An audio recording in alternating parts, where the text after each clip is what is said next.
Listo. Muy bien. Bueno, amados, entonces, ¿qué es un acto profético?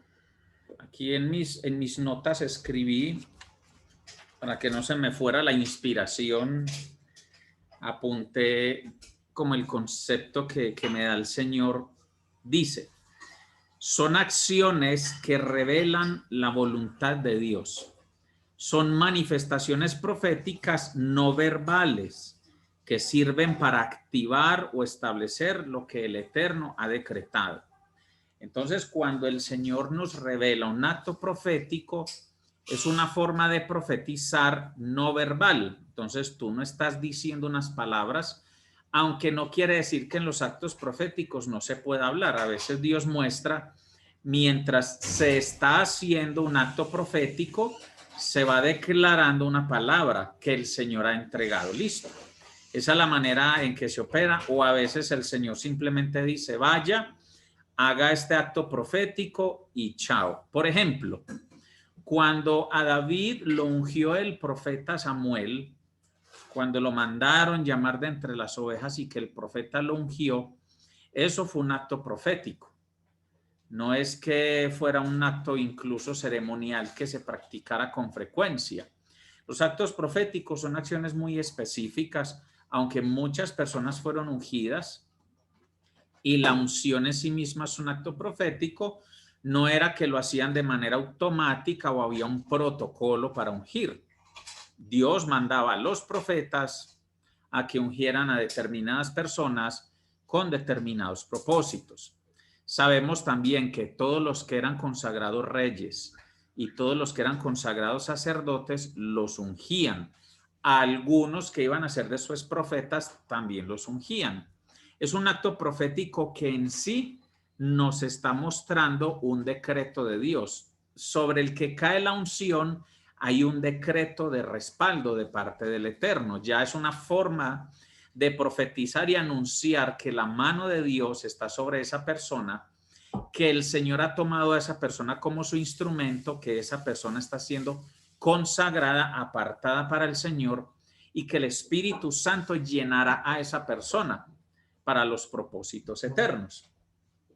Entonces, por eso estoy poniendo el ejemplo de David, porque cuando uno lee el texto bíblico, no dice que el profeta Samuel le dijo a David, aquí te estoy ungiendo porque tú vas a ser un rey sobre Israel y porque tu corazón es un corazón conforme al corazón de Dios. No. La Biblia simplemente dice que el profeta derramó el aceite sobre David y chao, no hizo nada más.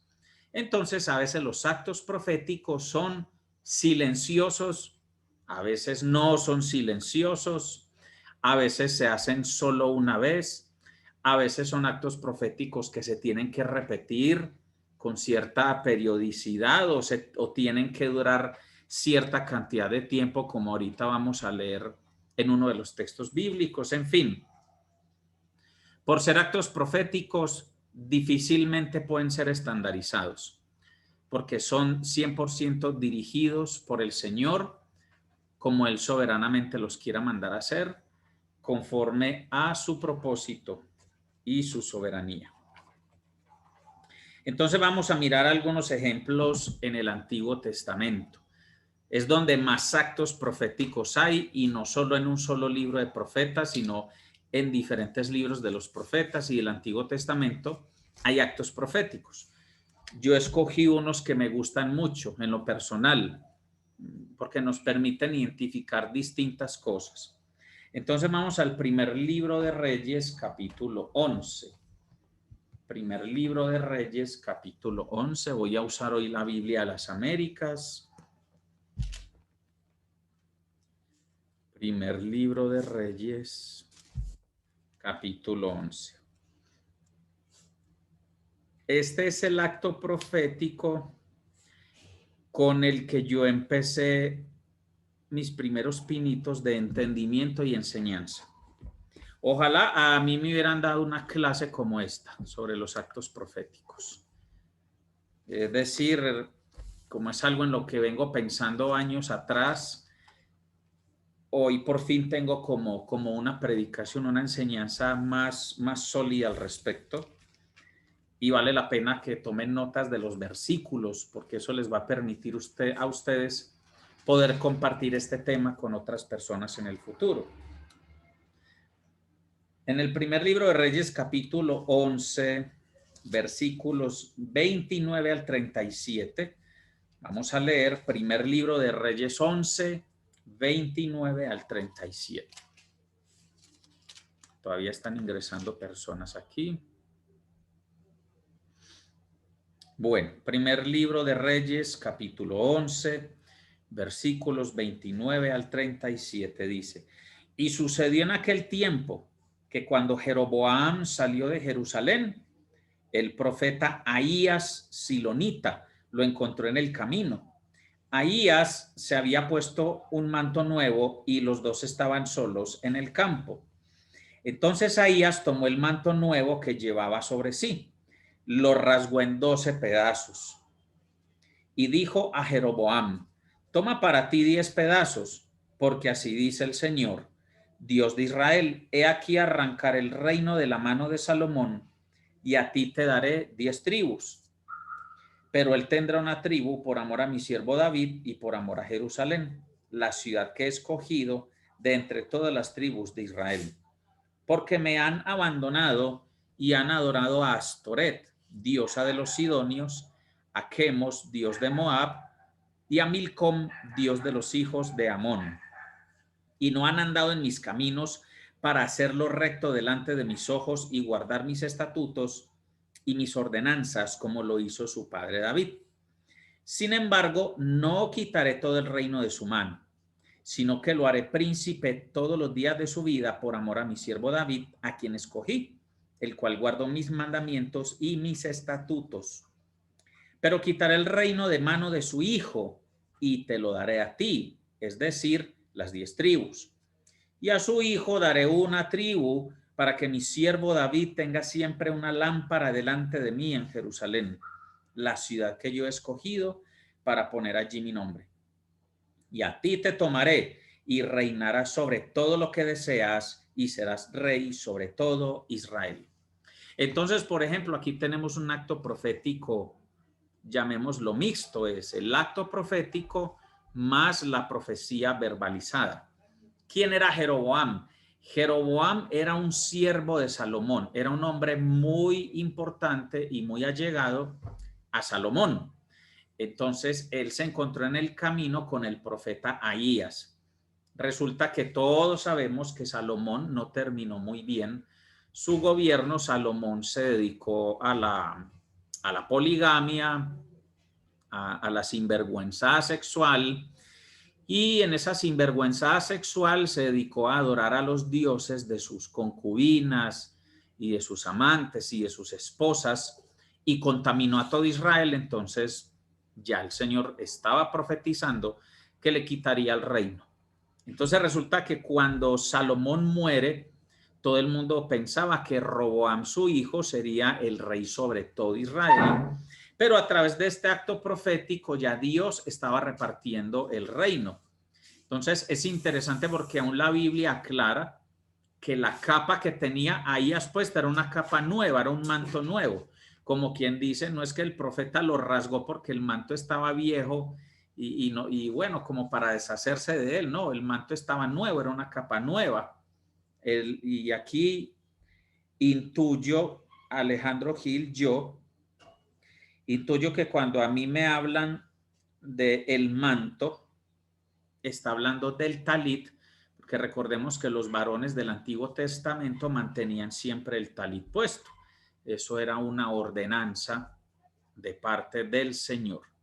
Entonces él tenía un talit nuevo y lo rasgó en 12 pedazos y le dijo a Jeroboam: toma 10 para ti. O sea, el acto profético era interactivo. Jeroboam tenía que creer lo que se le estaba diciendo y tenía que tomar 10 pedazos para él. Ustedes dirán: pastor, pero es que en la lectura dice que solo se le va a dejar un reino al hijo de Salomón. Lo que pasa es que Judá y Benjamín se unieron en uno. Entonces, esto fue lo que después históricamente se llamó la división del reino. Entonces, Jeroboam se quedó con 10 10 de las 12 tribus se quedaron con Jeroboam y Judá y Benjamín se quedaron con Roboam. Entonces el reino del norte eran las 10 tribus, el reino del sur, las 2 tribus, que era considerado como una sola tribu. Listo. Esa es pues como la parte histórica, o sea, se cumplió la profecía, pero esa profecía venía con un acto profético a bordo: cortar el manto en 12 pedazos y entregarle 10 al que iba a ser rey sobre 10 naciones, 10 tribus del reino de Israel. Este es como el texto con el que yo siempre le he explicado de manera rápida a muchas personas que es un acto profético. Y pongámonos a pensar en esto. Dios no necesita un acto profético para actuar, o sea, él simplemente va a hacer algo y lo hace. Pero él ha determinado que existan los actos proféticos, es un recurso que nos entrega. He pensado yo, reflexión mía, como no todos tenemos el mismo nivel de fe, los actos proféticos nos ayudan a activar la fe. Los actos proféticos se convierten de alguna manera como en interruptores. Entonces usted ve el interruptor, yo aquí pues no tengo interruptor cerca. El interruptor no es el que da la energía viene de afuera y la energía está en toda la red eléctrica de la casa, pero el interruptor me genera el contacto para que fluya la energía. Como la mujer que tocó el borde del manto de Jesús. El manto de Jesús era un manto común y corriente, era una materia inerte, era tela, eran hilos, era un tejido. Pero había una fe de que si por lo menos se tocaba el borde del manto, habría una sanidad, ocurriría un milagro. Y uno lee que Jesús percibió ese toque y él dijo: de mí salió poder. Entonces el toque del borde de su manto fue como un interruptor, como un switch. Entonces yo intuyo o yo comprendo que los actos proféticos desde el Antiguo Testamento hasta hoy, porque también hay actos proféticos en el Nuevo Testamento, son como una ayudita que nos da el Señor, o sí, son un interruptor, son una ayuda, son algo que nos facilita poder dimensionar lo que Él quiere hacer y entender cómo están las cosas diseñadas en el cielo para que sucedan en la tierra. Realmente nuestro Dios es un Dios profético. Si uno revisa bien el Antiguo Testamento, el Nuevo Testamento, todo es profético.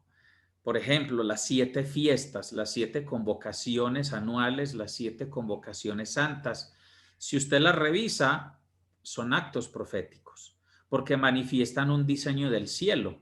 A la vez, esas fiestas profetizaron al Mesías, profetizaron a Jesús. Y hoy día que nosotros somos llamados a guardarlas, ellas nos conectan con diseños del cielo, con los planes de Dios. Es decir, si tú no tienes en cuenta esas fiestas y no las celebras, no te va a pasar nada. No viene ni una condenación, no viene un juicio, no viene una maldición. O sea, literalmente no te va a pasar nada. Pero si tú te conectas con el acto profético de las 7 fiestas, sí estás hundiendo interruptores donde vas a encender una cantidad de luces sobre tu vida, o son interruptores para abrir puertas. Y eso hacen los actos proféticos. Vamos a Jeremías. Allí hay otro acto profético bien interesante. Jeremías. Entonces, como vimos en este primer texto, el acto profético revela la voluntad de Dios y quiere ser en sí mismo una profecía. A veces se complementa con palabras, a veces no es necesario decirlas. Jeremías capítulo 13, versículos 1 al 11 dice: así me dijo el Señor, ve y cómprate un cinturón de lino y póntelo en la cintura, pero no lo metas en agua. Compré pues el cinturón conforme a la palabra del Señor y me lo puse en la cintura. Este acto profético lo quisieran mucho las mujeres, que el Señor les diga: ve y cómprate un cinturón de Vélez o de Bossi o de qué marca, de Bombonite, algo de cuero bien bonito. Versículo 3. Entonces vino a mí la palabra del Señor por segunda vez diciendo, toma el cinturón que has comprado, que llevas a la cintura, y levántate, vete al Éufrates y escóndelo allá en una hendidura de la peña. Fui pues y lo escondí junto al Éufrates como el Señor me había mandado. Y sucedió que después de muchos días el Señor me dijo, levántate, vete al Éufrates y toma de allí el cinturón que te mandé que escondieras allá. Fui pues al Éufrates y cavé, tomé el cinturón del lugar donde lo había escondido y he aquí el cinturón estaba podrido, no servía para nada. Aquí es donde el acto profético ya no es tan chévere porque se pierde el cinturón. Entonces vino a mí la palabra del Señor diciendo, así dice el Señor, de la misma manera haré que se pudra la soberbia de Judá y la gran soberbia de Jerusalén. Este pueblo malvado que rehúsa escuchar mis palabras, que anda en la terquedad de su corazón y se ha ido tras otros dioses a servirles y a postrarse ante ellos, ha de ser como este cinturón que no sirve para nada. Porque como el cinturón se adhiere a la cintura del hombre, así hice adherirse a mí toda la casa de Israel y toda la casa de Judá, declara el Señor, a fin de que fueran para mí por pueblo, por renombre, por alabanza y por gloria, pero no escucharon.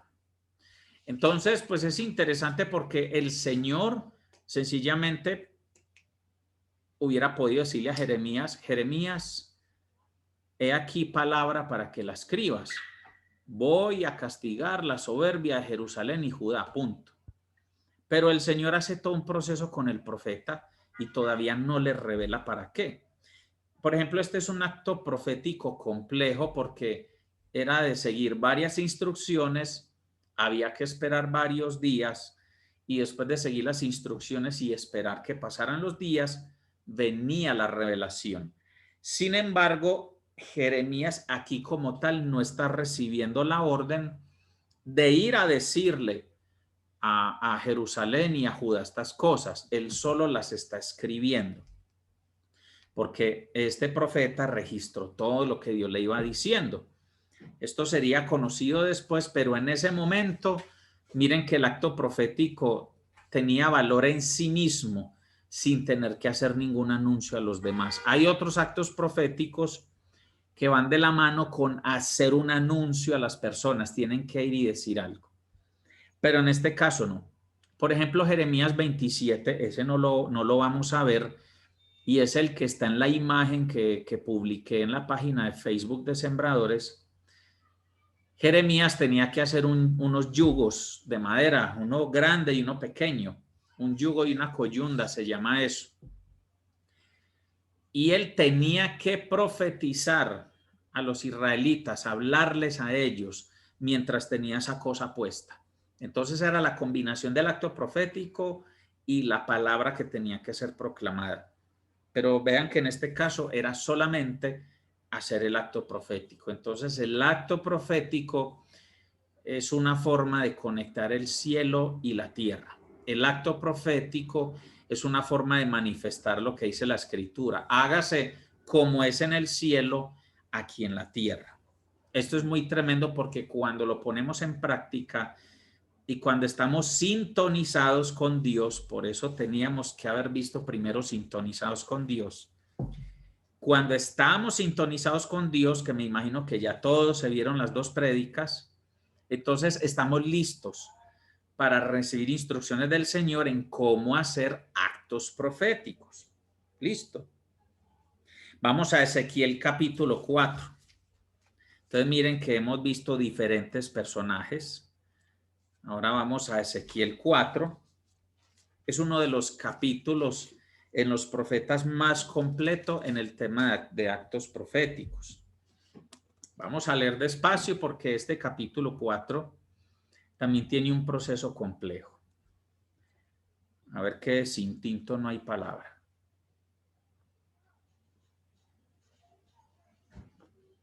Muy bien. Ahora sí. Y tú, hijo de hombre, toma una tabla de barro, ponla delante de ti y graba en ella una ciudad. Jerusalén, o sea que lo puso de artesano y todo. Yo no sé si era con cincel o pirografía, pero él tuvo que hacer ahí un grabado de Jerusalén en la tabla. Versículo 2. Y pon sitio contra ella, edifica un muro de asedio contra ella, echa un terraplén contra ella, pon campamentos delante de ella y coloca contra ella arietes alrededor.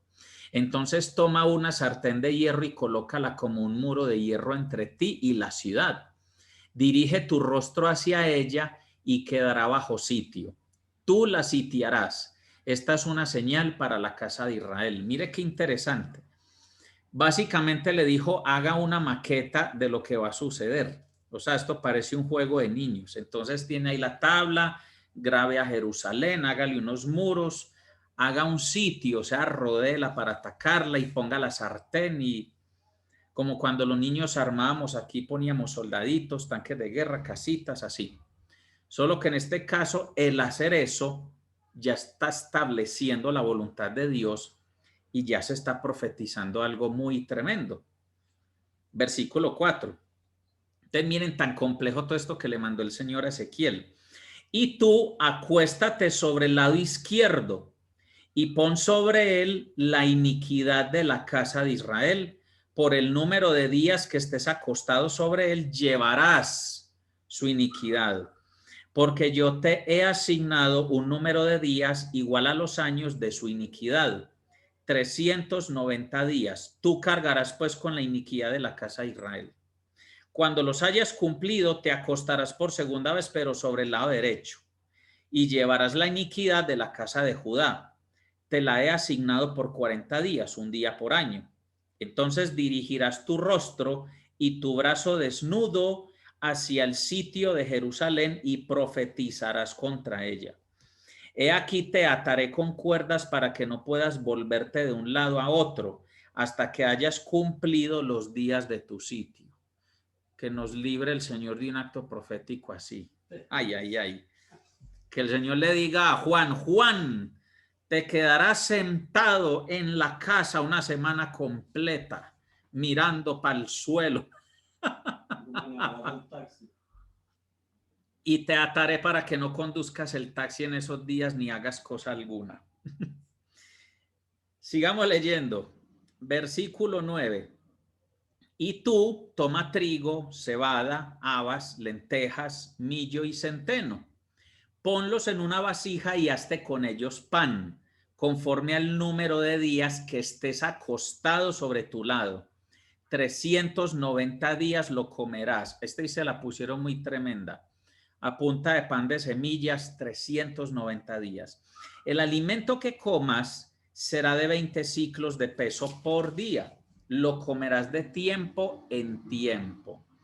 Y beberás el agua por medida.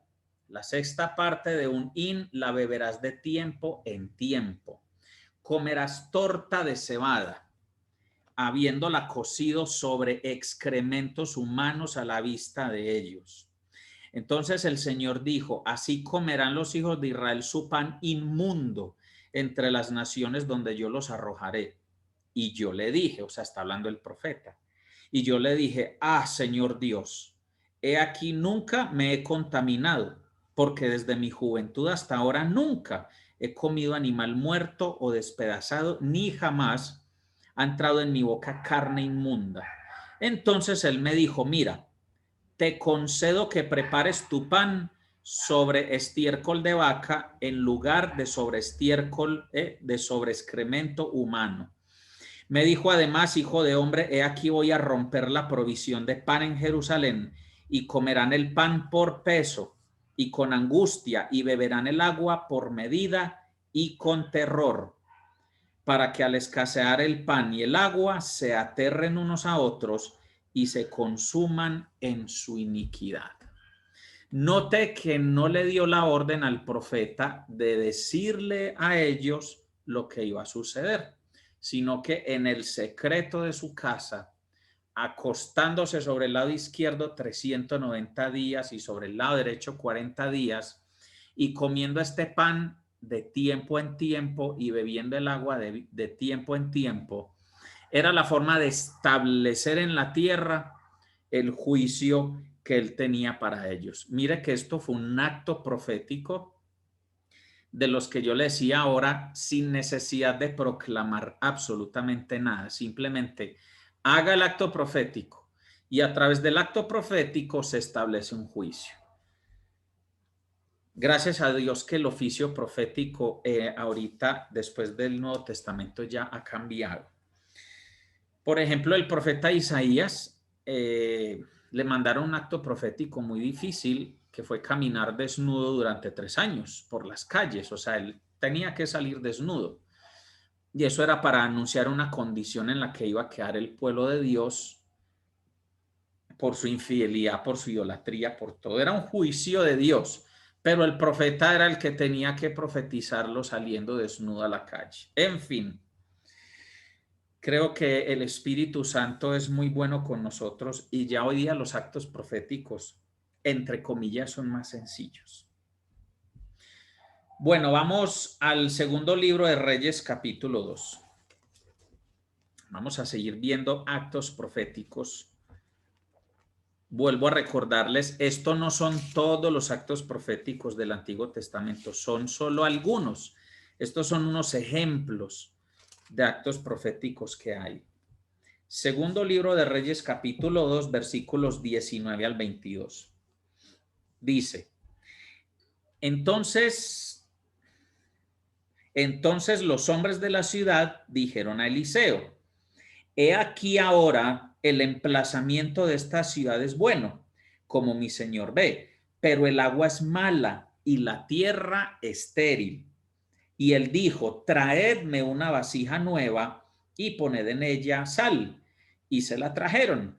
Y él salió al manantial de las aguas, echó sal en él, en el manantial, y dijo, así dice el Señor, he purificado estas aguas, de allí no saldrá más muerte ni esterilidad. Y las aguas han quedado purificadas hasta hoy, conforme a la palabra que habló Eliseo.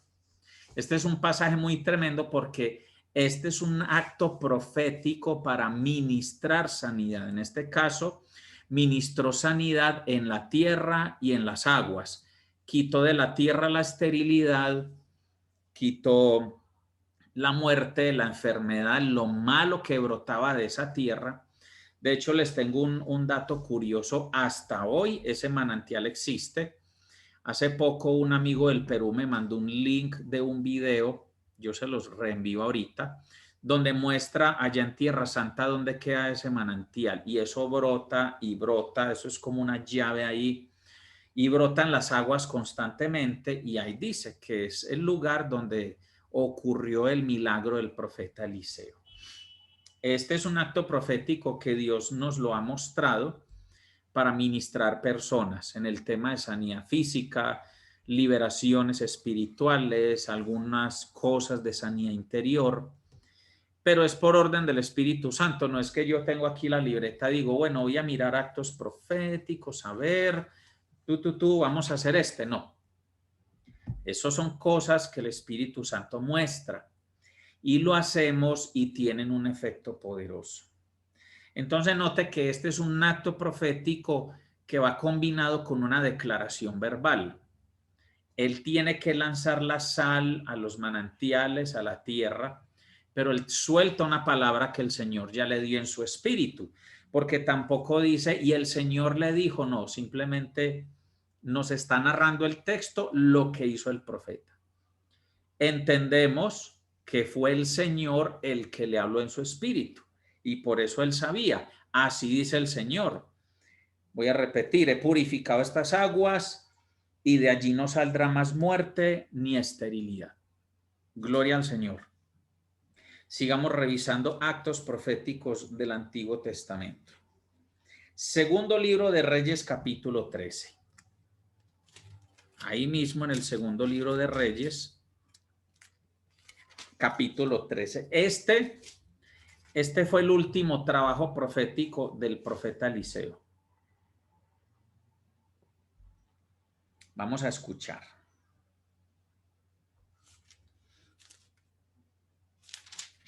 ¿Qué dije yo del 14, sí, del 14 al 19.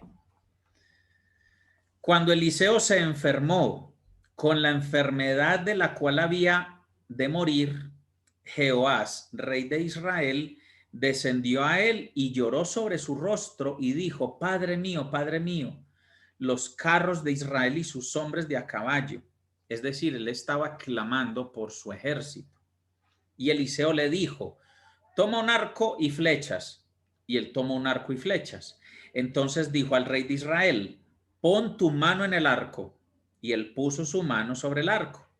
Entonces Eliseo colocó sus manos sobre las manos del rey y dijo: abre la ventana hacia el oriente.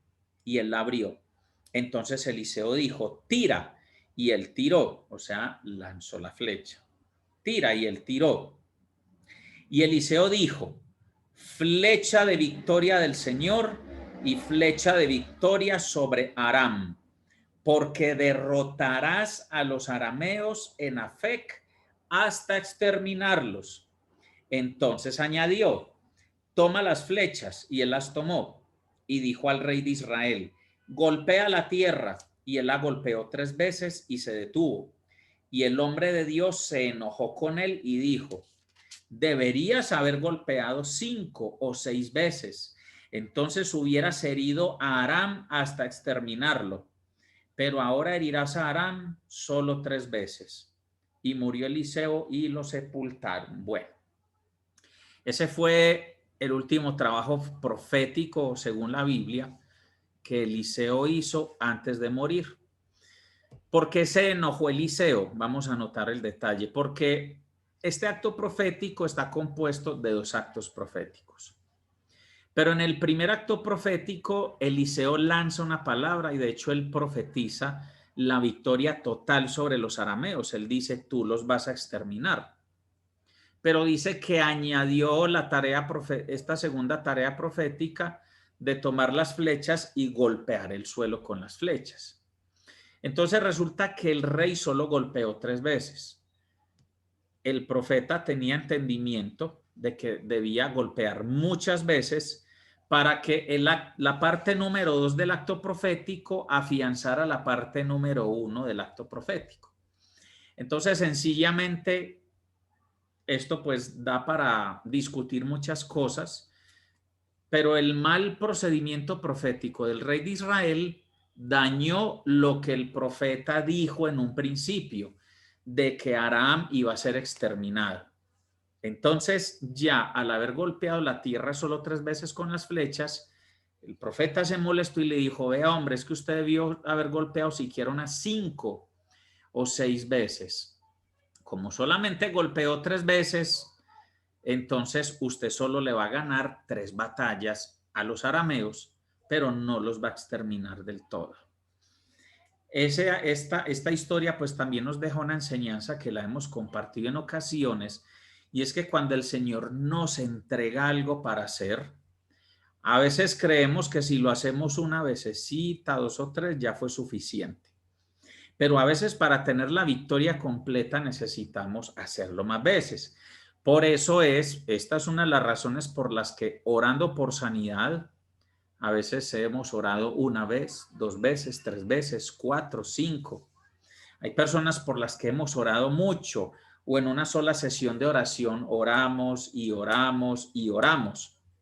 ¿Por qué? Porque necesitamos golpear no solo 3 veces, hay que golpear 5 y hasta 6 para que podamos tener la victoria total sobre esa situación que queremos ser victoriosos. Y es ahí donde en el último golpe es donde vemos la victoria. En el último golpe es donde vemos que las cosas suceden. Entonces no es que no hayan servido las oraciones de atrás o metamos todo, los ayunos, las adoraciones, pues lo que se haya tenido que hacer. No es que no haya servido, sino que dentro del funcionamiento del mundo espiritual, que es tan complejo, era necesario que se hiciera varias veces. Es muy interesante este acto profético porque Eliseo le dice las siguientes palabras. Después de haber golpeado, le dice: si hubieras golpeado 5 o 6 veces, entonces hubieras herido a Aram hasta exterminarlo. O sea, habla como que ya lo hizo. Voy a repetir el versículo 19. Y el hombre de Dios se enojó con él y dijo, deberías haber golpeado 5 o 6 veces, entonces hubieras herido a Aram hasta exterminarlo. Pero ahora herirás a Aram solo 3 veces. Entonces dice, si tú hubieras golpeado más, lo hubieras herido. Hubiera quedado ya establecido, lo que estaba en lo eterno ya hubiera sido establecido en la tierra como era. Aunque en lo físico no hubieran ocurrido esos combates, él ya lo hubiera herido. Pero como no fue así, solo van a ocurrir 3 victorias en batalla. Entonces miren qué interesante este tema de los actos proféticos. Quiero hacer un paréntesis, no se asuste con esto. Mire que lo estamos leyendo en la escritura y no es solo un versículo, son varios. Y esto ni siquiera son todos los actos proféticos que hay en la Biblia, estos solo son algunos. Pregunta que puede surgir, bueno, ¿cómo distingo yo esto de la hechicería? Se lo voy a explicar de la siguiente manera. Piense en un arma, una pistola, un revólver, que ambas tienen sus diferencias, pero no es el caso de explicar. Piense en un arma de fuego y piense, ¿es buena o es mala en sí misma? Ahora, el arma de fuego no es lo mismo en la mano de un ladrón o de un sicario que en la mano del policía, del soldado o del guardia penitenciario, del IMPEC. Entonces, los recursos de defensa o de ataque o de guerra, llamémoslo así, porque los actos proféticos a la larga se vuelven también como un recurso de guerra espiritual. Estos recursos se vuelven malos dependiendo de quién los usa. El arma en las manos del ladrón y del sicario es un recurso ilegal, por lo tanto sirven a las tinieblas. El arma de fuego en las manos del policía, del soldado o del guardia de la cárcel es un recurso legal y sirve a la justicia y al orden. Los actos proféticos tienen la misma característica. Entonces, ¿qué pasa? Los brujos, los hechiceros, los metafísicos, los gnósticos, los chamanes, todos los que han trabajado con poderes ocultos, con las tinieblas, con esoterismo, con ocultismo, todos ellos utilizan recursos espirituales de manera ilegal. Al utilizarlos de manera ilegal, aunque sea para algo bueno, entre comillas, al utilizarlo de manera ilegal, sirven al maligno, sirven a las tinieblas. Solamente piensa en esto, la expiación de los pecados en el Antiguo Testamento también era un acto profético. Sacrificar el cordero y derramar la sangre profetizaba la obra del Mesías en la cruz. Pero resulta que si usted hace una consultica por internet, así facilito, y busca sacrificios de sangre, lo desafío a que haga el experimento. Usted se va a encontrar una cantidad de bibliografía donde habla de religiones, cultos y prácticas paganas que utilizan el sacrificio de animales y el derramamiento de sangre. Entonces la pregunta ¿es diabólico derramar sangre por eso? Lo que lo hace diabólico es quién lo hace y para qué. Porque el Israel del Antiguo Testamento sacrificó corderos y carneros, todos los que usted quiera. Solamente lean el Antiguo Testamento cuando Salomón inauguró el templo, dice que se hicieron miles de sacrificios, o sea, solamente imagínese la cantidad de sangre de animal que rodó ahí, que fue derramada. Y dice la Biblia que esos sacrificios, cuando fueron puestos en el holocausto y a eso se le prendió fuego, dice que eso subió como olor fragante al Señor. Entonces el tema no es el derramamiento de sangre de animal en sí mismo. El tema es quién lo hace y para qué. ¿Lo estás haciendo de manera legal o lo estás haciendo de manera ilegal? Entonces, mientras la iglesia se volvió religiosa, razonadora, teológica y filosófica y no usa los actos proféticos, los del maligno, los brujos, los hechiceros, los adivinos, todos ellos sí entienden el poder del recurso y ellos hacen sus actos proféticos, que ellos no lo llaman así, son actos malignos, macabros, para establecer los diseños del diablo, que a la larga los diseños del diablo son la perversión de los diseños originales y los diseños eternos del Señor. Es lo que nosotros tenemos que aprender a diferenciar. Es lo mismo que pasa con el ejercer el don de la profecía. Las personas que tienen el don de profecía, que profetizan o tienen dones de revelación y dan palabra, son el lado correcto que está mal representado en las tinieblas por los adivinos.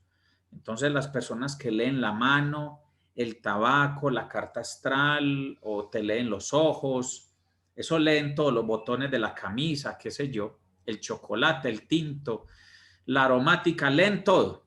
Entonces ellos están haciendo una imitación perversa de lo que en el reino de Dios son los dones de revelación, los dones proféticos, para poder hablar de parte de los cielos, pero ellos hablan de parte de las tinieblas, hablan de parte del mundo espiritual, y aunque digan cosas que son verdad, están haciéndolo de manera ilegal. Entonces, nosotros debemos tener esto muy claro, porque nos vamos a encontrar con hermanos en Cristo que se van a escandalizar con el tema de los actos proféticos. Este tema no se habla con todo el mundo. Todo el mundo no lo entiende, no lo capta, no lo procesa. De hecho, pues, por eso es bueno que antes de enseñar el tema de los actos proféticos, las personas hayan primero recibido el tema de cómo se escucha la voz de Dios, por ejemplo, cómo se anda en el Espíritu, porque aunque les pongamos todos los versículos que hemos leído acá, ellos se van a cerrar en la banda, se van a cerrar aquí mentalmente, se van a cerrar a que no, que esto es malo, que esto no se hace. Pero resulta que es que esto no solo es del Antiguo Testamento, sino que en el Nuevo también hay actos proféticos, entendiendo la esencia de los actos proféticos. Muy bien. Como ya lo mencioné, pues las fiestas de alguna manera son actos proféticos. El ungir es un acto profético. Las 7 vueltas que le dieron a Jericó para derribar los muros, eso fue un acto profético. Eso no es una estrategia de guerra ni nada. El Señor les dijo, den durante 7 días, le dan una vuelta diaria, pero el séptimo día dan 7 vueltas, todos tocan el shofar y se van a caer los muros. Eso fue un acto profético, sí, que sería bueno a futuro analizarlo, porque fue así. Pero miren que el acto profético les dio la victoria. No tuvieron que trabajar en sus propias fuerzas. Entonces a veces el Señor les va a revelar actos proféticos. Pero recuerden, eso debe ser dirigido por el Espíritu Santo. En mi historia personal, yo vi muchos líderes hace muchos años. Entonces la gente siempre era, ay no, hay que darle 7 vueltas al parque, dele 7 vueltas al barrio donde usted vive. El problema es que si eso no fue una orden del Espíritu Santo, usted y yo estamos en peligro de cruzar una línea muy delgada, que es la línea de la hechicería. Porque los actos proféticos sin sujeción al Señor, sin intimidad con Cristo, sin andar en el Espíritu, son hechicería. Entonces la gente se vuelve mística y hace un montón de cosas y dice, no, es que esto hay que hacerlo porque esto es lo que desata el poder y no sé qué. Y esta línea se cruzó en muchas iglesias, entonces ya no son proféticos. Es lo que alguna vez alguien que profetizó sobre nosotros lo llamó hechicería carismática. Entonces son aparentes actos proféticos en las iglesias carismáticas, en las iglesias que nos movemos en los dones del Espíritu y todo eso, pero la gente realmente lo que está haciendo son actos místicos, Y básicamente han camuflado la hechicería con la revelación, con las cosas del Espíritu. Ahora pasemos al Nuevo Testamento. Hay actos proféticos en el Nuevo Testamento, no tantos como en el Antiguo Testamento, pero tenemos evidencias muy claras. Vamos, por ejemplo, al Evangelio de Juan, Juan capítulo 9.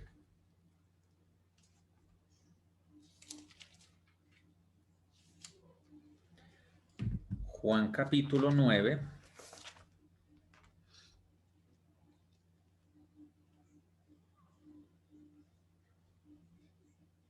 Listo. Y allí vamos a leer versículos 1 al 12. Juan capítulo 9, versículos del 1 al 12. Al pasar Jesús vio a un hombre ciego de nacimiento, y sus discípulos le preguntaron diciendo: Rabí, ¿quién pecó, este o sus padres, para que naciera ciego? Jesús respondió: ni este pecó, ni sus padres, sino que está ciego para que las obras de Dios se manifiesten en él. Nosotros debemos hacer las obras del que me envió mientras es de día. La noche viene cuando nadie puede trabajar. Mientras estoy en el mundo, yo soy la luz del mundo. Habiendo dicho esto, escupió en tierra e hizo barro con la saliva y le untó el barro en los ojos y le dijo: ve y lávate en el estanque de Siloé, que quiere decir enviado. Note que aún al estanque que lo mandó tiene un significado profético. Él fue pues y se lavó y regresó viendo. Entonces los vecinos y los que antes le habían visto que era mendigo decían: ¿no es este el que se sentaba y mendigaba?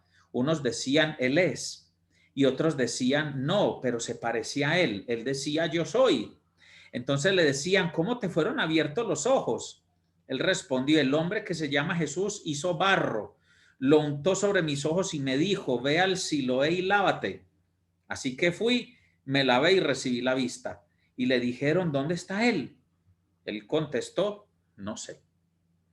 Y bueno, ¿qué fue lo profético aquí? Póngase a pensar, ¿no era más fácil decirle: recupera la vista y vete en paz?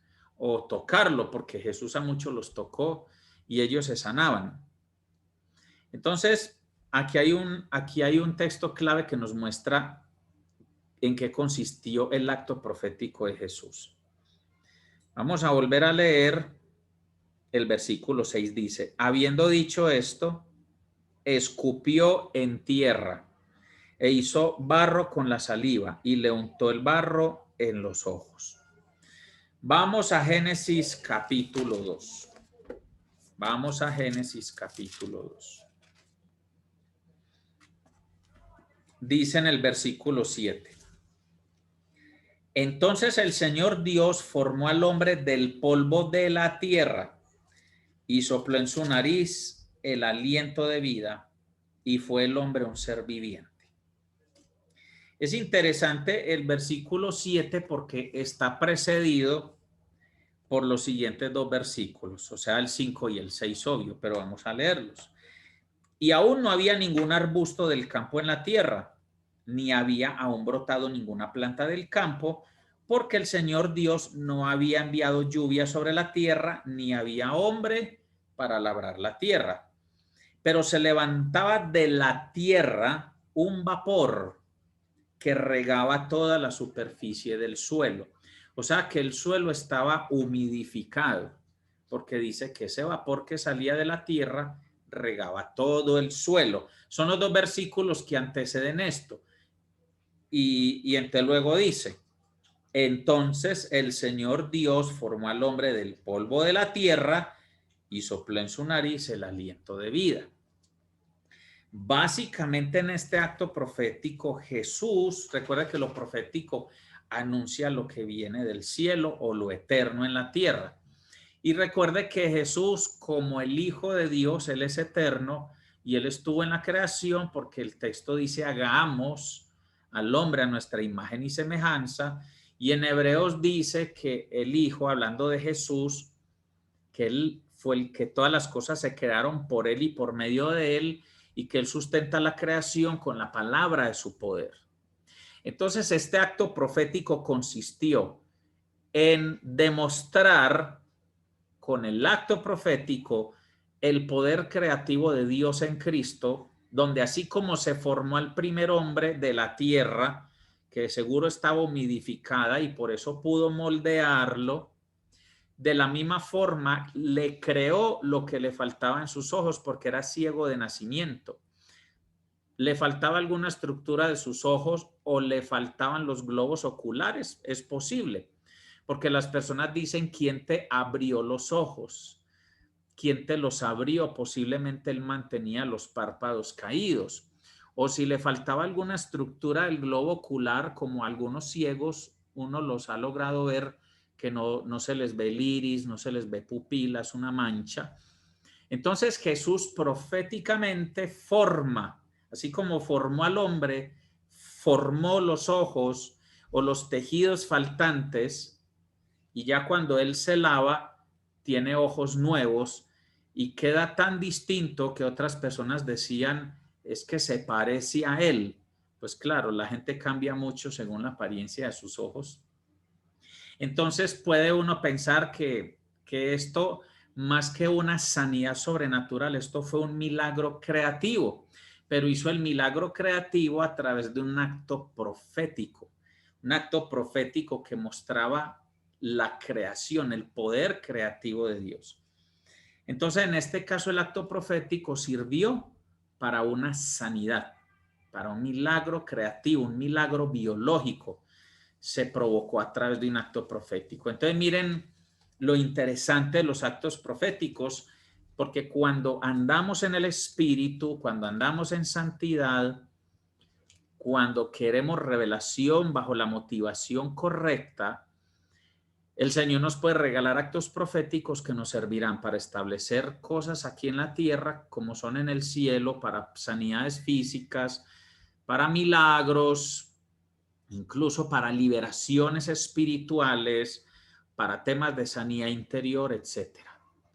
Un ejemplo que no lo cité acá, pero hablando de milagros, el profeta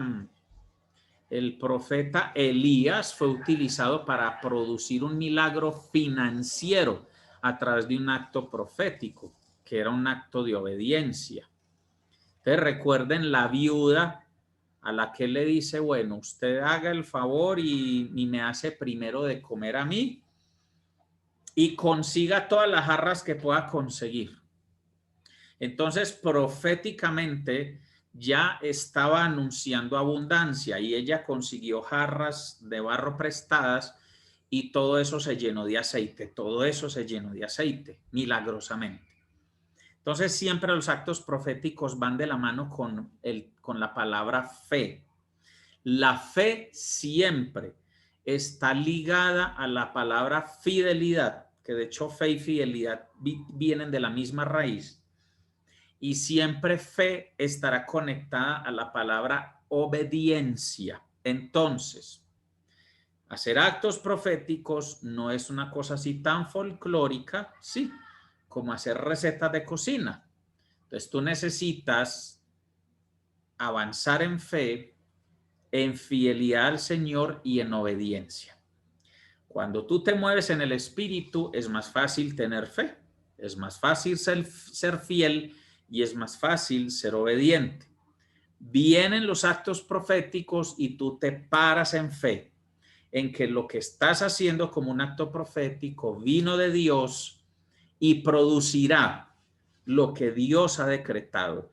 Es un acuerdo que tú haces con Él. Entonces ahí se une el cielo y la tierra, que a través de Cristo esto sucedió y ya Cristo está en ti. Recibes revelación del acto profético y te mueves en obediencia y lo haces, por más ridículo que parezca. Porque es posible que a veces el acto profético sea bastante ridículo o bastante irracional o zafado de tono para tu mentalidad. Pero si tú sabes en tu espíritu que eso fue dado por el Señor, lo tienes que hacer. lo tienes que hacer, listo.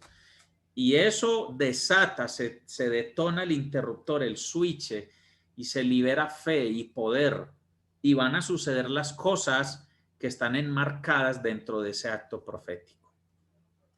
De hecho, en el proceso de preparar este tema, el Señor me reveló un acto profético. Es una buena noticia para todos los de sembradores, pero solo la van a poder disfrutar algunos. Ahorita al final de la predicación les voy a explicar para podérselos dar a conocer después de la grabación del tema, porque esto es de esas cosas que las vamos a entender es entre nosotros. Después otros podrán ver este video, la enseñanza será publicada, pero este acto profético es una cosa aquí para nosotros los de la casa. Muy bien, sigamos con el Nuevo Testamento.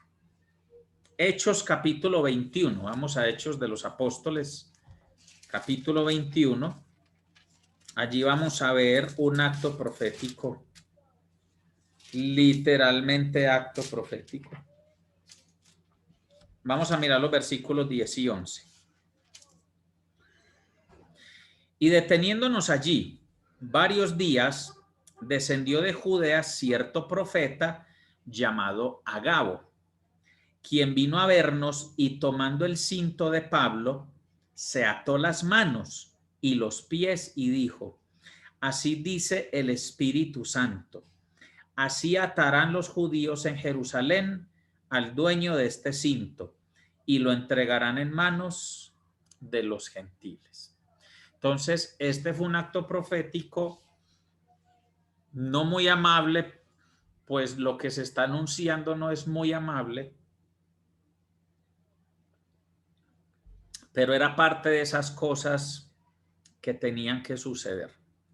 Yo una vez prediqué sobre esto. A uno le quedan muchas preguntas porque pues el profeta ya está diciendo, mire, el Espíritu Santo dice esto. Por allá más adelante dice que las personas hablando en el Espíritu, diciéndole a Pablo de parte del Espíritu, o sea, aclara que no era un tema de su carne, le rogaron que no viajara para que no le pasara esto. Pero Pablo les dijo que él tenía que hacer eso y que él estaba dispuesto a cualquier cosa por el Señor, así fuera la muerte. Entonces a uno le quedan dudas. Habría que escudriñar mucho más las escrituras. Usted no sabe uno si fue que el Señor le dio la opción a Pablo y le dijo, mira, si tú lo haces de esta manera, te van a tomar prisionero. Y el Señor le está dando la opción de que lo haga así. Él es libre de escoger si lo quiere por ese camino o esperar. Y ahí es donde en la Biblia dice que sus compañeros le hablaron de parte del Espíritu diciéndole que por favor no viajara, le rogaron que no viajara. Pero él insistió y se fue y se expuso a todo lo que le sucedió, pero esto le permitió a él testificar de Cristo ante el rey Agripa, que de hecho él le dijo a Pablo, por poco y me persuades de tu fe.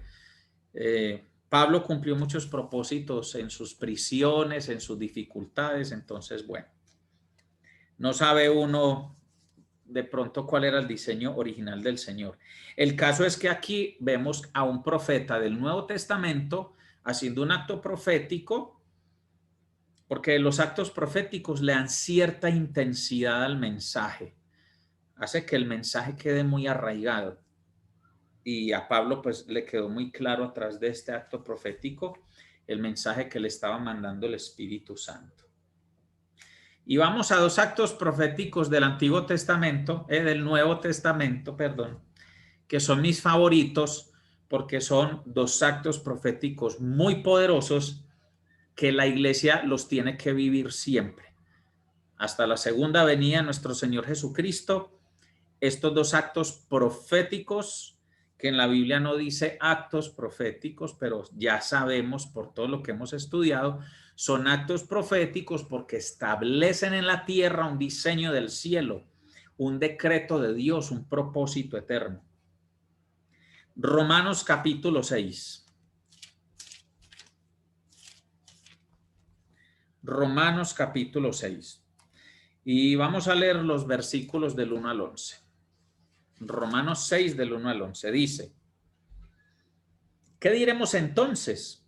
¿Continuaremos en pecado para que la gracia abunde? De ningún modo. Nosotros que hemos muerto al pecado, ¿cómo viviremos aún en él? ¿O no sabéis que todos los que hemos sido bautizados en Cristo Jesús, hemos sido bautizados en su muerte? Lo va a repetir el versículo 3.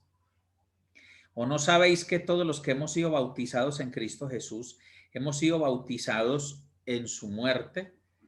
Por tanto, hemos sido sepultados con él por medio del bautismo para muerte, a fin de que como Cristo resucitó de entre los muertos por la gloria del Padre, así también nosotros andemos en novedad de vida. O sea, para tener una nueva vida en Cristo, debemos pasar por el acto profético del bautismo.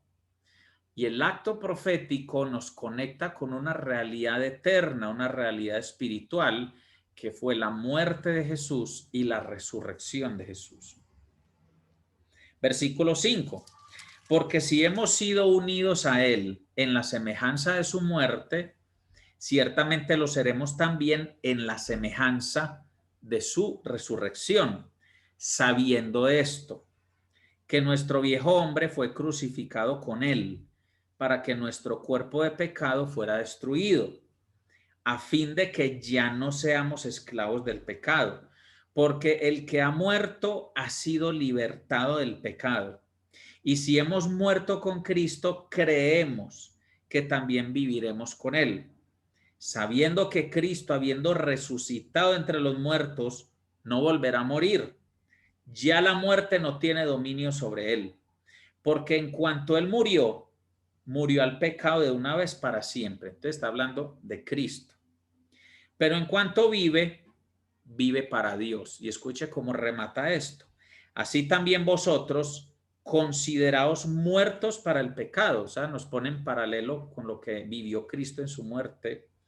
Consideraos muertos para el pecado, pero vivos para Dios en Cristo Jesús. Esto es muy tremendo porque el apóstol hace una pregunta en el versículo 3. ¿O no sabéis que todos los que hemos sido bautizados en Cristo Jesús hemos sido bautizados en su muerte?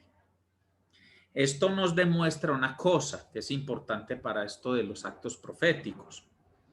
A veces hacemos cosas sin entendimiento, sin comprensión, y cuando se hacen las cosas sin entendimiento, no se manifiestan en nosotros. Y por eso Pablo está enseñando esto, porque les está diciendo, venga,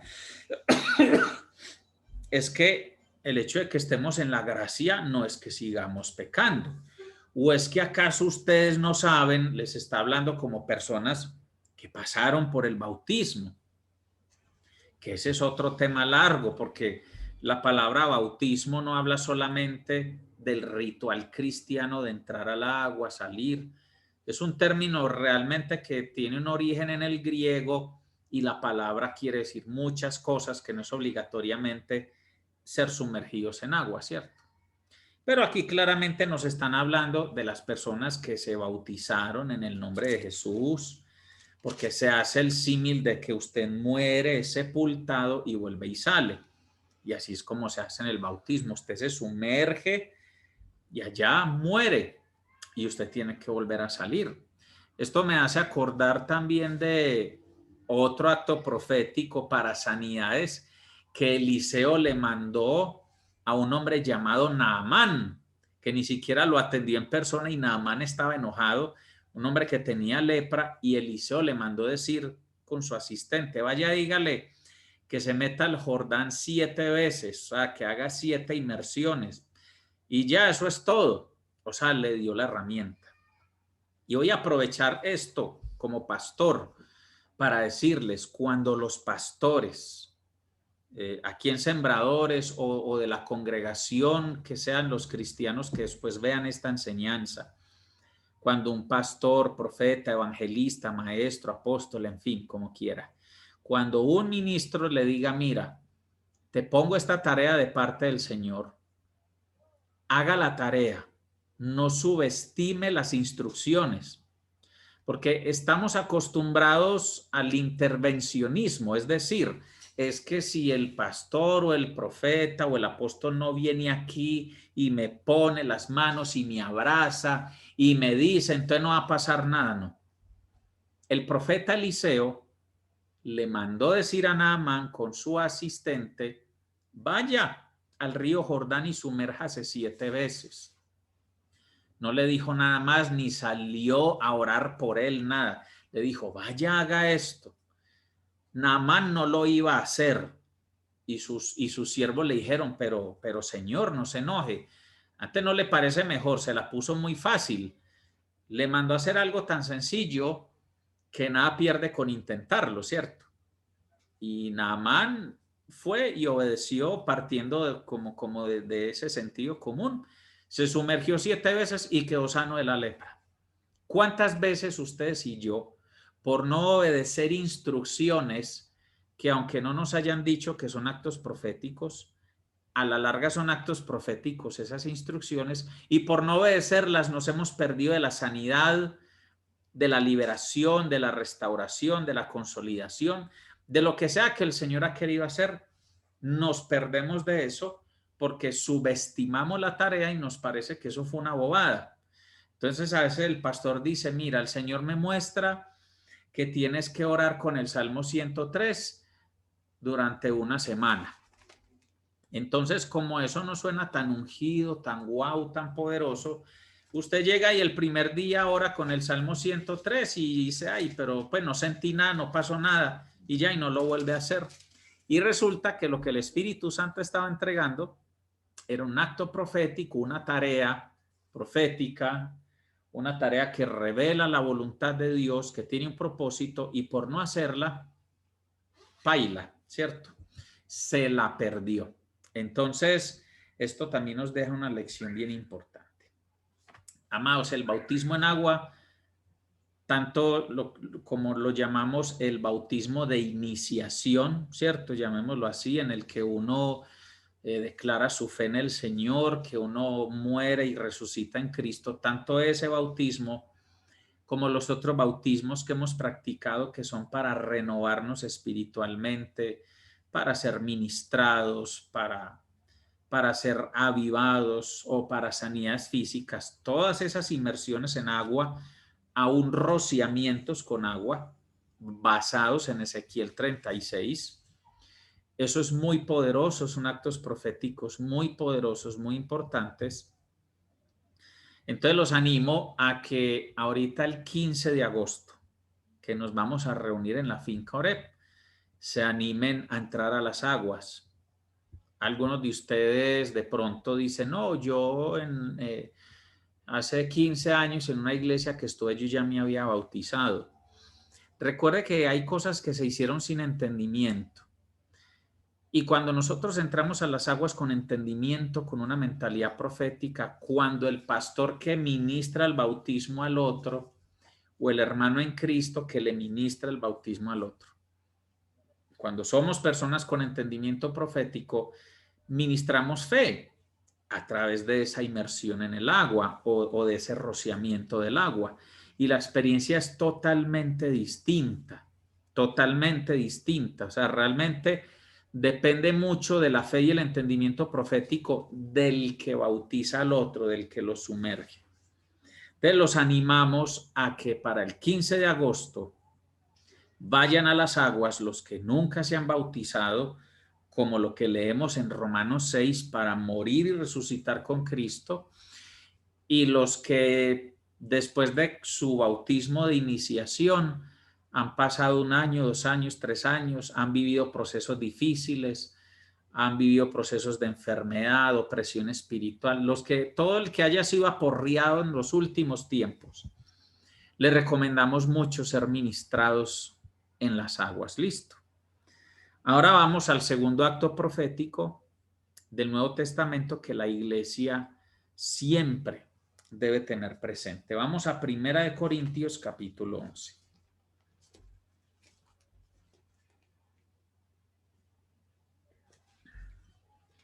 Primera de Corintios, capítulo 11.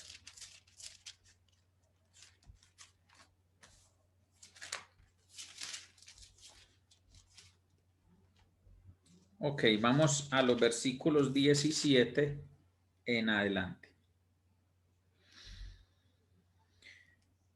Bueno, dice, pero al daros estas instrucciones, no os alabo, porque no os congregáis para lo bueno, sino para lo malo. Pues en primer lugar, oigo que cuando os reunís como iglesia hay divisiones entre vosotros y en parte lo creo. Y en parte lo creo, porque es necesario que entre vosotros haya bandos, a fin de que se manifiesten entre vosotros los que son aprobados. Por tanto, cuando os reunís, esto ya no es comer la cena del Señor, ese es el acto profético. Porque al comer, cada uno toma primero su propia cena, y uno pasa hambre y otro se embriaga. ¿Qué? ¿No tenéis casas para comer y beber? ¿O menospreciáis la iglesia de Dios y avergonzáis a los que nada tienen? ¿Qué os diré? ¿Os alabaré? En esto no os alabaré, porque yo recibí del Señor lo mismo que os he enseñado, que el Señor Jesús, la noche en que fue entregado, tomó pan y después de dar gracias lo partió y dijo, esto es mi cuerpo que es para vosotros. Haced esto en memoria de mí. De la misma manera tomó también la copa después de haber cenado, diciendo, esta copa es el nuevo pacto en mi sangre. Haced esto cuantas veces la bebáis en memoria de mí. Porque todas las veces que comáis este pan y bebáis esta copa, la muerte del Señor proclamáis hasta que Él venga.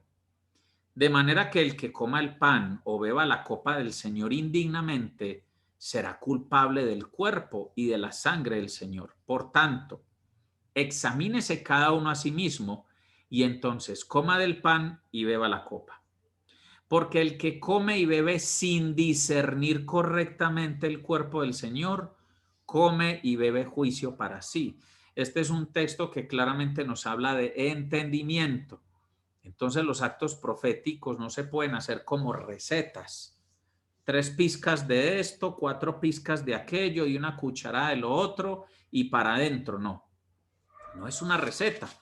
Debe haber buen discernimiento espiritual, debe haber comprensión y tenemos que examinarnos a nosotros mismos de que no estamos menospreciando la cena del Señor, porque mire que se les convirtió en un refrigerio. Dice, unos comían mucho y dejaban sin la cena a los otros, y otros bebían tanto que hasta se embriagaban. O sea, es vergonzoso. Eso estaba pasando en la iglesia de la ciudad de Corinto.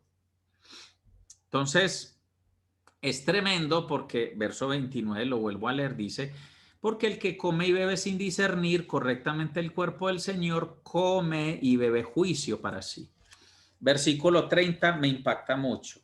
Por esta razón, hay muchos débiles y enfermos entre vosotros y muchos duermen. Pero cuando somos juzgados, el Señor nos disciplina para que no seamos condenados con el mundo. Así que, hermanos míos, cuando os reunáis para comer, esperaos unos a otros. Si alguno tiene hambre, coma en su casa. Entonces note que la cena del Señor no era una cena para satisfacer el hambre. Se supone que usted llegaba a la cena del Señor, que es un acto profético. Usted llega a la cena del Señor satisfecho, porque la cena del Señor no es para calmar su hambre fisiológica de una de las 3 comidas, no. La cena del Señor es un acto profético que merece el respeto de cualquier acto profético y que se tiene que hacer con entendimiento para provocar algo que viene del cielo, y ahorita se lo explico. Si alguno tiene hambre, coma en su casa para que no os reunáis para juicio.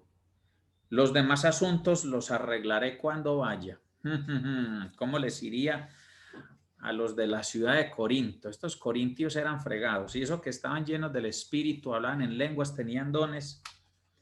Eso también nos muestra que la unción sin carácter es muy peligrosa. Es tan peligrosa que ellos, siendo muy ungidos, al tomar la cena del Señor de manera inadecuada, experimentaron juicio, enfermedad, debilidad y muerte. Porque lo dice claramente el versículo 30. Por esta razón hay muchos débiles y enfermos entre vosotros y muchos duermen. Entonces, amados, no crean, ay, sí, hagamos actos proféticos por aquí, hagamos actos proféticos por allá. Se hacen andando en el Espíritu, siendo fieles, actuando por fe, andando en santidad. Los actos proféticos, que es el apéndice, llamémoslo así, que tengo aquí en el tema, tienen unos requerimientos, unos requisitos. Entonces se los voy a leer antes de terminar de explicar lo de la cena. Hay 4 requisitos básicos. Primero, ser hijo de Dios. Los actos proféticos no son para los inconversos, por favor. No le recomiende actos proféticos al vecino, a la vecina, al primo, a la tía, al abuelo, si no son hijos de Dios. Listo. ¿Por qué? Porque es que lo que el mundo necesita es a Cristo, necesita el Evangelio. Los actos proféticos son parte de lo que Pablo llama las armas de nuestra milicia. Aunque estamos en la carne, aunque militamos en la carne, las armas de nuestra milicia no son carnales, es decir, no son físicas, son poderosas en Dios. Y hacer actos proféticos forma parte de las armas de nuestra milicia. No se le recomiendan actos proféticos a los inconversos. Listo. No son para ellos. No son para ellos. Ser hijo de Dios, andar en el Espíritu, tener presente el amor como plataforma y no desviar la fe como lo hacen los idólatras. Y le voy a explicar enseguida esto con unos versículos que corresponden a estos requisitos. Pero quiero volver a lo de la Santa Cena. Hace años yo enseñé esto en mis primeros pinitos del entendimiento profético, los actos proféticos. El Señor me llamó la atención con esta parte de lo que Pablo enseña de la cena en el versículo 26, porque él dice, porque todas las veces, dice todas, porque todas las veces que comáis este pan y bebáis esta copa, la muerte del Señor proclamáis hasta que Él venga. Entonces, la primera pregunta que uno se hace es, ¿acaso la iglesia no proclama el Evangelio? ¿Acaso los de la iglesia no tenemos muy claro que el Señor murió? Necesitamos comer el pan con la copa para recordar que Él murió. O sea, realmente no es que se necesite tomar la cena para uno recordar que Él murió. Resulta que aquí la palabra proclamar en el versículo 26, en otras versiones dice anunciar, no es la palabra griega ángelos, que quiere decir anuncio, noticia, anunciar, es un verbo, anunciar, por eso ángel es mensajero. Entonces hay una palabra griega que es ángelos, que es anunciar, proclamar, sí, cuando yo le cuento a otras personas algo. Esta palabra en griego, la de este versículo, es la palabra catángelo. Entonces el preficio kata es un prefijo que en el griego le da fuerza e intensidad. Por eso existe la palabra catapultar, por ejemplo, un catalizador en la química. O sea, cuando está el prefijo kata, nos muestra que es algo que le da mayor fuerza y mayor intensidad. Entonces, note esto, lo importante, porque el acto profético, recuerde que revela la voluntad de Dios, es como bajar algo del cielo a la tierra. El acto profético se convierte en algo que me junta lo físico con lo espiritual. Entonces dice que cada vez que comemos ese pan y bebemos de esa copa, la muerte del Señor catángelo. Entonces es un mensaje que viene con mucha fuerza y mucha intensidad. Y lo proclamamos es entre nosotros, o sea que no es un tema de evangelismo, no es ángelos, sí, ni evangelio.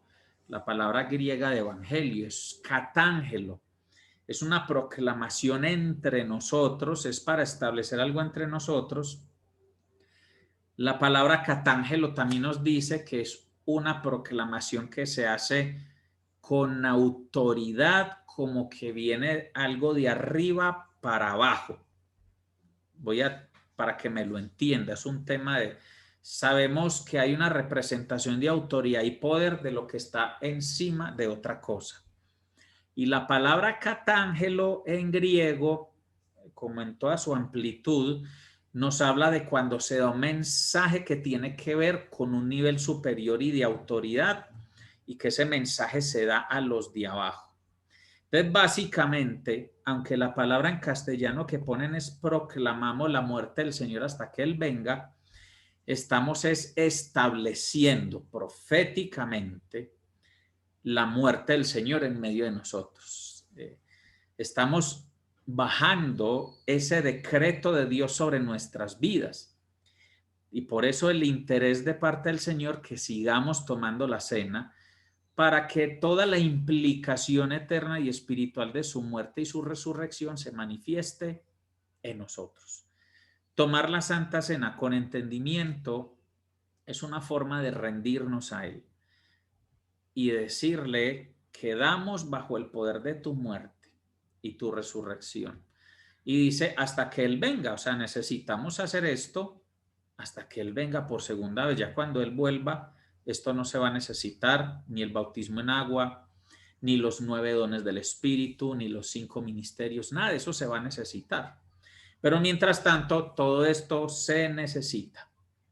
Estos son los interruptores, los switches, los conectores de fe que el Señor nos ha dejado para que a través de la mentalidad profética podamos acceder y recibir los beneficios de lo eterno, de la gloria del Señor para todos nosotros. Vamos a terminar con estos 3 versículos que nos recuerdan los requisitos para hacer actos proféticos. Vamos primero a Gálatas capítulo 5. Gálatas capítulo 5.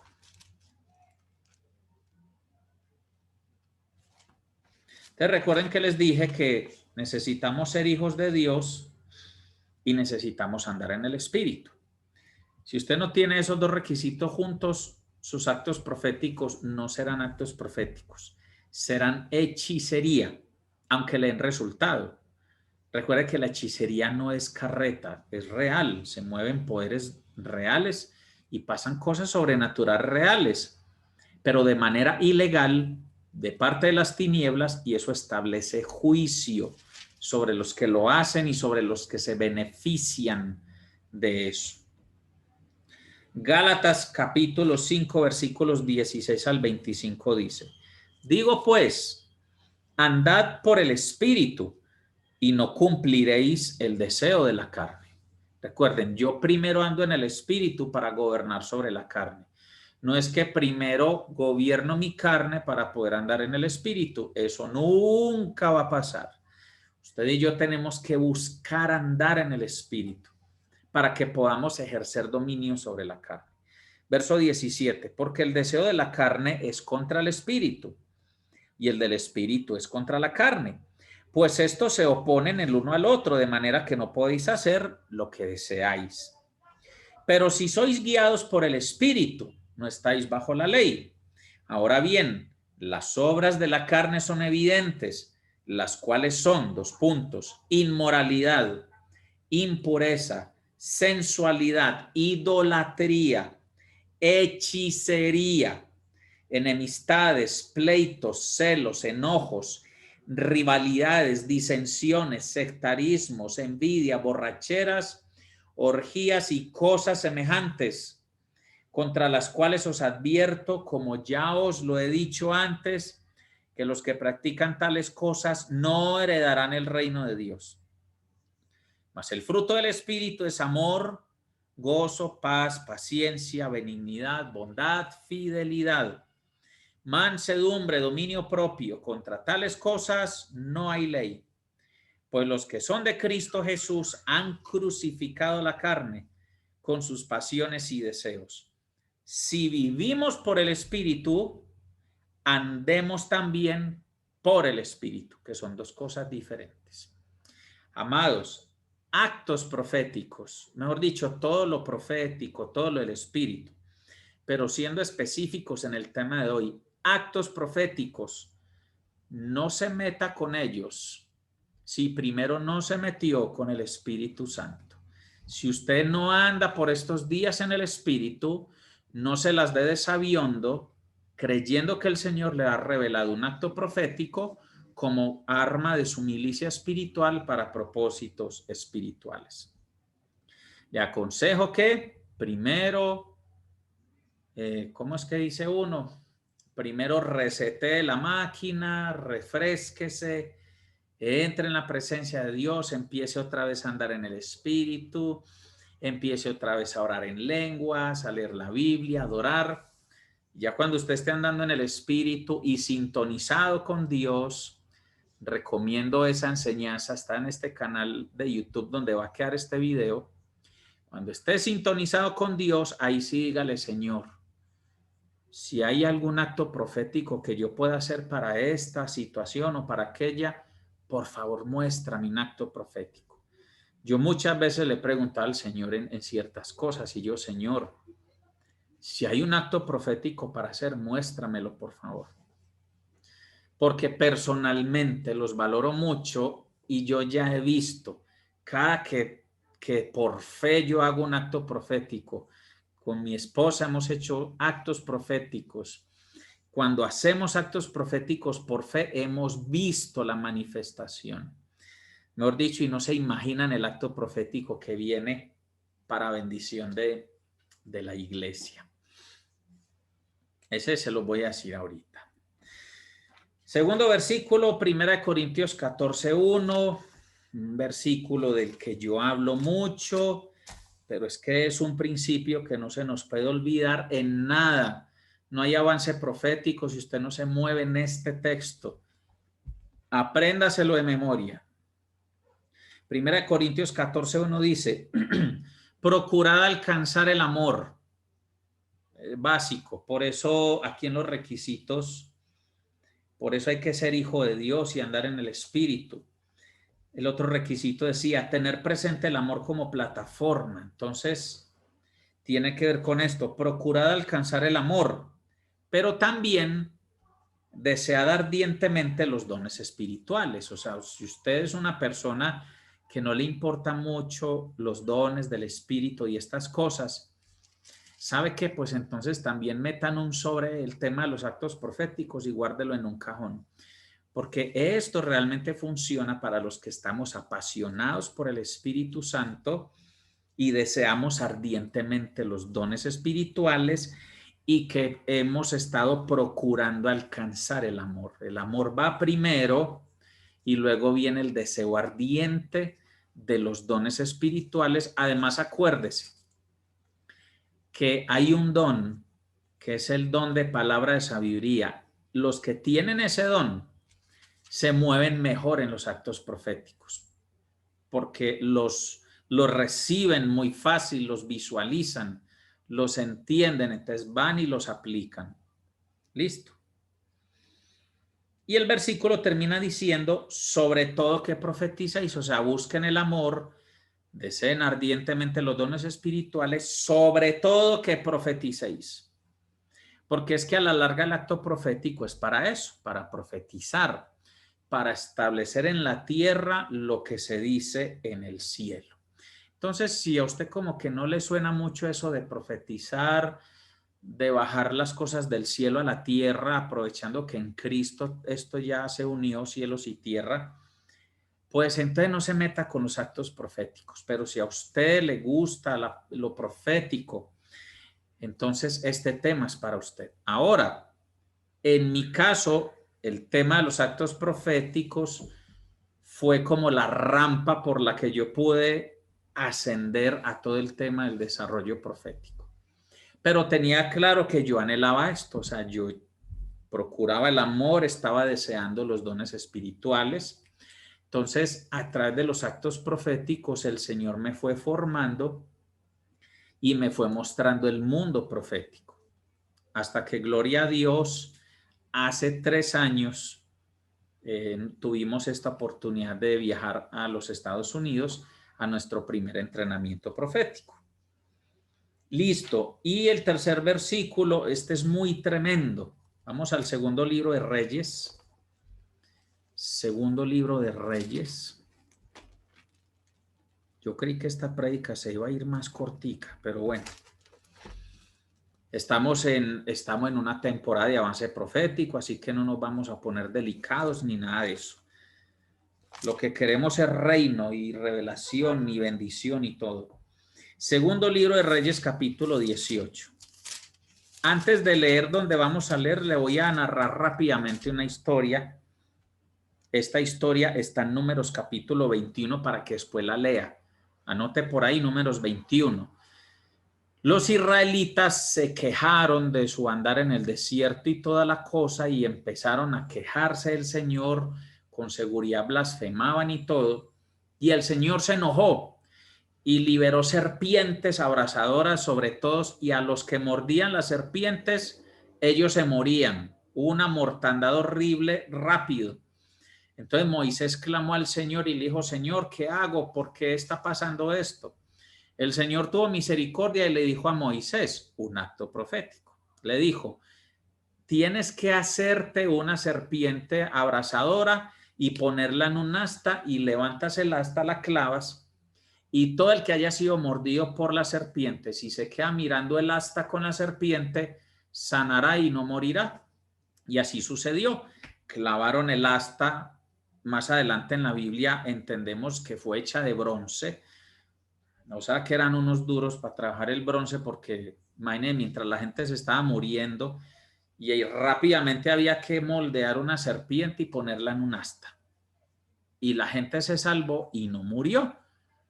¿Por qué? Porque obedeció un acto profético. Ahora, interesante analizarlo a profundidad, pero solo les digo esto. ¿Sabe por qué funcionó el acto profético? Porque la gente primero pidió perdón. O sea, la gente le pidió perdón al Señor por haberse levantado contra él y contra Moisés. Entonces, al haber pedido perdón, ya tenían la legalidad de mirar o de seguir el acto profético y ser beneficiados por él. Entonces, mucho cuidado, porque a veces queremos hacer actos proféticos para beneficiarnos en áreas en las que no estamos en santidad o estamos en injusticia o no le hemos pedido perdón al Señor. Entonces usted dirá: ay, tan bueno, Señor, un acto profético para prosperar financieramente. Y ya en la Biblia hay unos actos proféticos para eso, pero puede que el Espíritu revele otros actos proféticos. Pero si usted no está a cuentas con el Señor en el área financiera, usted no puede hacer actos proféticos en el área financiera. Entonces, como para que tengamos una idea, listo. Ahora sí, vamos ahí al capítulo 18 del segundo libro de Reyes. Segundo libro de Reyes, capítulo 18. ¿Por qué era importante la historia de Números? Por lo que les voy a leer. Versículo 4 dice, está hablando de un rey que estaba limpiando a Israel de su idolatría y de muchos errores. Y mire lo que hizo en el versículo 4. Quitó los lugares altos, que muchos sabemos que los israelitas mantenían lugares altos, o sea, pequeños altares a otros dioses. Derribó los pilares sagrados y cortó la acera, o sea, todas las imágenes de acera. También hizo pedazos la serpiente de bronce que Moisés había hecho, porque hasta aquellos días los hijos de Israel le quemaban incienso y la llamaban Neustán. ¿Cómo le parece la sinvergüenzada? Entonces, lo que un día fue un acto profético se les convirtió en un ídolo. Entonces, claro, como el asta con la serpiente los sanó, hablo irónicamente, no fue el asta con la serpiente la que los sanó, fue el Señor, a través de un acto profético ligado al arrepentimiento. Pero les pareció muy chévere el palo con la culebra y se lo llevaron, y eso pasó de generación en generación, y resultó que ya los israelitas le quemaban incienso al palo con la culebra y hasta le pusieron nombre, se llamaba Neustán. Entonces este rey tuvo que hacer pedazos eso. Entonces miren que un acto profético Si no estamos alineados con el Señor, si no tenemos verdadera comunión, el acto profético se convierte en un ídolo.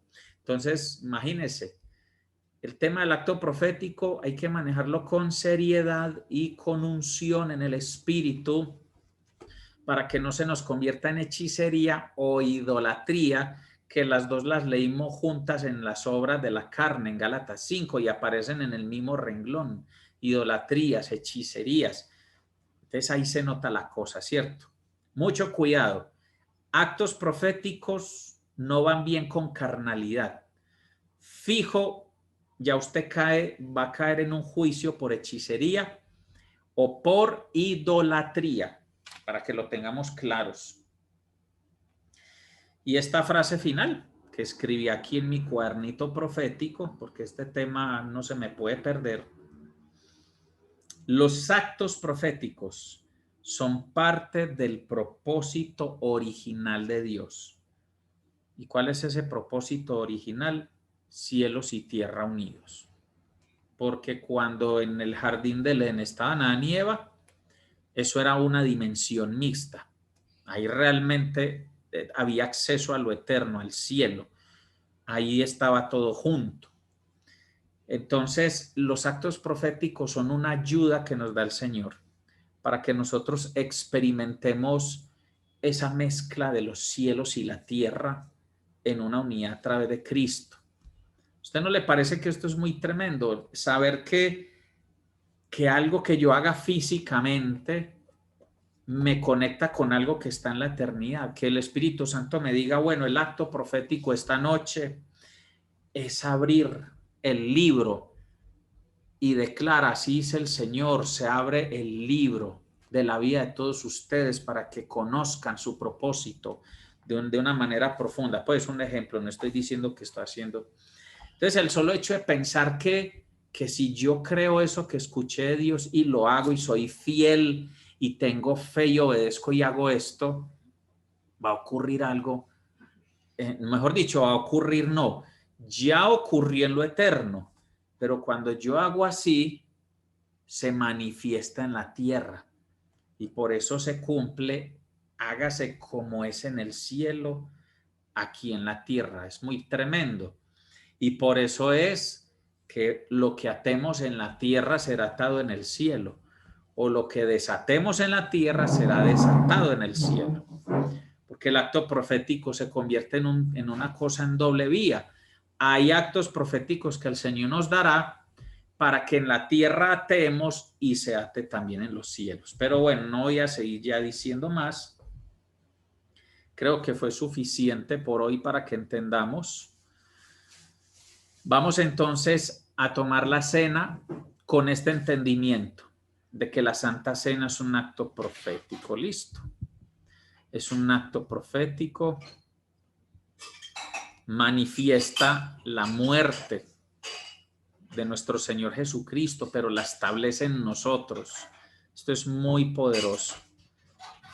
Examinémonos a nosotros mismos si en este momento discernimos bien eso, si le damos el valor, si entendemos el valor que tiene y si estamos dispuestos a que la muerte de Jesús gobierne nuestras vidas. Porque si tú no estás dispuesto a que la muerte del Señor sea tu muerte, si no estás dispuesto a considerarte muerto al pecado y vivo para Dios, como lo leímos ahora, es mejor que no la tomes. No va a pasar nada. Recuerda, lo bueno de los actos proféticos, así como en las fiestas, si tú tienes dudas y no lo haces, no te va a pasar nada. Creo que es peor hacerlo de manera inadecuada. Eso sí nos puede acarrear molestias y malos resultados. Mi amor, la pastora nos va a decir algo importante. Sí, precisamente revisando el pasaje de 1 Corintios que leímos ahora, 1 Corintios 11, nos devolvemos un poquito al 17, dice: pero al anunciaros esto que sigue, pero al anunciaros esto que sigue, no os alabo, porque no os congregáis para lo mejor, sino para lo peor. Pues en primer lugar, cuando os reunís como iglesia, oigo que hay entre vosotros divisiones. Está hablando de el congregarse, está hablando de divisiones y disensiones. Y cuando leemos el 27, dice, 27 y 29, dice, de manera que cualquiera que comiera este pan o bebiera esta copa del Señor indignamente, el 29 dice, porque el que come y bebe indignamente sin discernir del cuerpo del Señor. Miren que estamos hablando de congregación, estamos hablando de divisiones, de disensiones. El cuerpo del Señor es su iglesia. Y ahorita hablábamos del amor. Amén. Aquí hay un tema que tenemos que revisar. Ese indignamente es cómo está mi relación, ¿cierto? Con los demás y especialmente con los de la iglesia, con mis hermanos. Primera de Juan 4:20 dice, si alguno dice, yo amo a Dios y aborrece a su hermano, es mentiroso, pues el que no ama a su hermano a quien ha visto, ¿cómo puede amar a Dios a quien no ha visto? Es entender que mi primera responsabilidad es ser uno, así como soy yo con Cristo, ser uno en el mismo cuerpo, porque todos somos el cuerpo de Cristo. Entonces, en ese entendimiento de no comer indignamente, es pedir al perdón al Señor si hay aún cosas por sanar y por perdonar primeramente a los hermanos, ¿cierto? Porque aquí se está dando un valor importante al cuerpo. Recuerden que Cristo es la cabeza y la iglesia es su cuerpo. Entonces, eso me recordaba el Señor que me lo estuvo enseñando en estos días para que lo tengamos en cuenta. Poderoso. Gracias, mi amor. Bueno, ahora aquí pararé la grabación